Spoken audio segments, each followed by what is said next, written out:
Today here at our booth at the ACREX, we are displaying a lot of our physical products, and we are also displaying some virtual products or digital products. You can see our indirect direct evaporative cooling solutions, in many cases combined here with cooling coils. So there's a complete solution possible for different temperature ranges, different humidity ranges. And in addition to that, we are showing the digital products on workflow so that we can help people select the right solution for their needs, and also one that will help them manage their products in an optimum way once they are running, which is a IoT based solution to make sure that the equipment that you have is running efficiently and providing the right air quality and comfort. And that's very nice to hear about the product range. What technology you are doing for improving energy efficiency? I think that fundamentally evaporative cooling, indirect evaporative cooling and direct evaporative cooling are the most basic technologies for cooling that there are. And our effort since the beginning has been that we save energy by understanding the science very well and by having excellent product engineering and application knowledge. So it's now a path for us for almost 20 years at HMX of pushing the envelope on energy efficiency.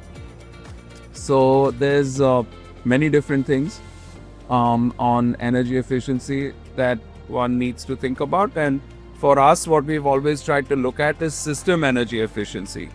Because many times when one looks at cooling, one looks at part of a product or a product, but our approach has always been to look at the entire system. So we try to understand where buildings are getting hot, how they're getting hot, and what is therefore the best approach to take overall.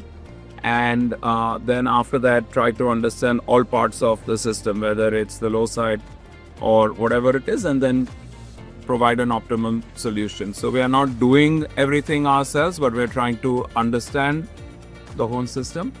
And just as an example, you can have very good thermodynamic efficiency on a heat exchanger, but if you have very high static pressure in the system, then what you might gain on the heat exchange, you'll lose much more perhaps with the high pressure that you need to push all this air through. So I think we try to be thoughtful about what we are proposing so that the life cycle cost to our customers is the lowest possible. So what industries benefit most from the HMX solutions? I think that the basic technology will be useful wherever one needs cooling. Today, our strong suit has been in industry, and it has been next in commercial buildings. So this is where HMX solutions today are well established. But there's no reason that this technology couldn't also be applied to residential cooling or couldn't be a part of process cooling solutions as well, which are two areas which we are not so far very actively involved in, or not actively involved in at all when it comes to residential. Are you involved with data centers also?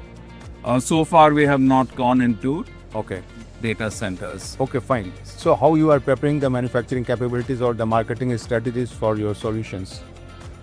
Well, that's a very big question, but overall, we have a team that is very active in the market and is getting excellent feedback from consultants, contractors, and end users on what their pain points are. And we are understanding these pain points and then trying to devise solutions, keeping our core technology in mind, of course, at the center of whatever we do, and trying to develop solutions. So I would say that our main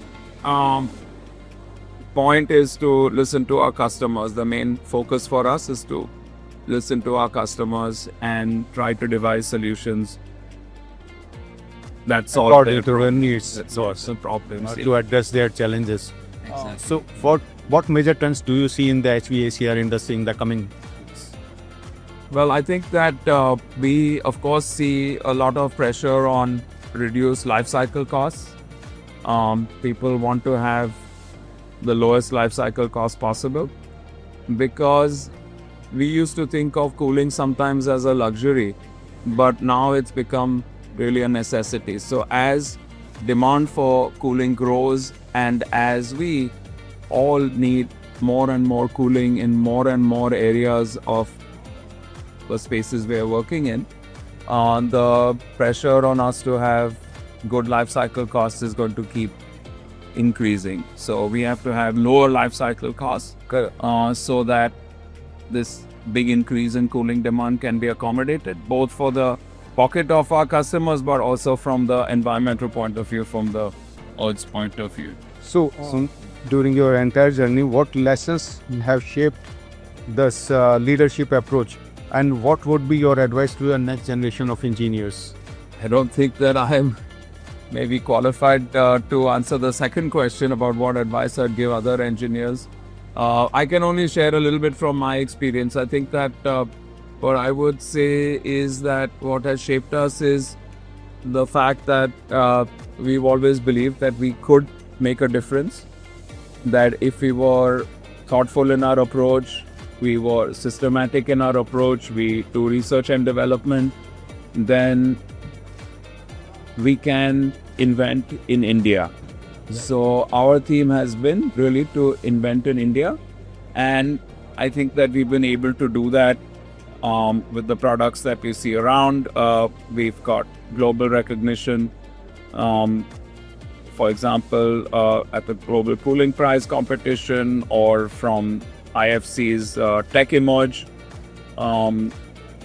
competition. So I think that I would say that we managed to invent in India through just this simple approach that should be systematic, collect data, analyze it, learn from it, and believe that you can make a difference. So for the next generation of engineers, in India at least, I would say that we can definitely do much more in terms of creation of original technology, and we should really think for ourselves and do for ourselves. So that's a very fabulous advice and fabulous thinking about that. And where is your manufacturing facility located? Our manufacturing facility is located just outside Ahmedabad. We have a consolidated A.T.E group manufacturing facility there, and HMX is part of that complex. What are your views about the artificial intelligence, though it is in budding stage? I think that artificial intelligence, like most new technologies, has got tremendous potential, but also presents tremendous challenges. So the potential is for us to all do our work much better than we are doing it today. And we are already experiencing this in many of the things that we're doing on a daily basis. And the challenges, of course, are twofold. One of them is that what is artificial intelligence going to do to us as human beings? Are we going to lose some of our sharpness of our talents, the sharpness of our intellect, our faculties? I think that's something that one needs to think about.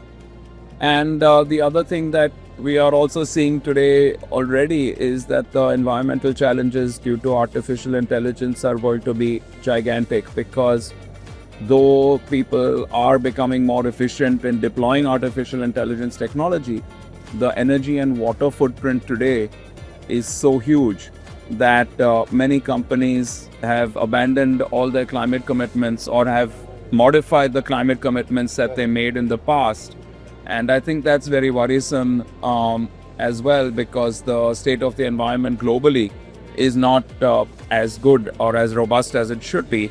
And if the rapid deployments in artificial intelligence are going to hurt that, then it's going to be a very big challenge for us as we go ahead. Yeah, thank you very much for sharing the insights and burning issues of AI as well as technologies and manufacturing capabilities. Very nice meeting you, and thank you very much, sir. Thank you very much.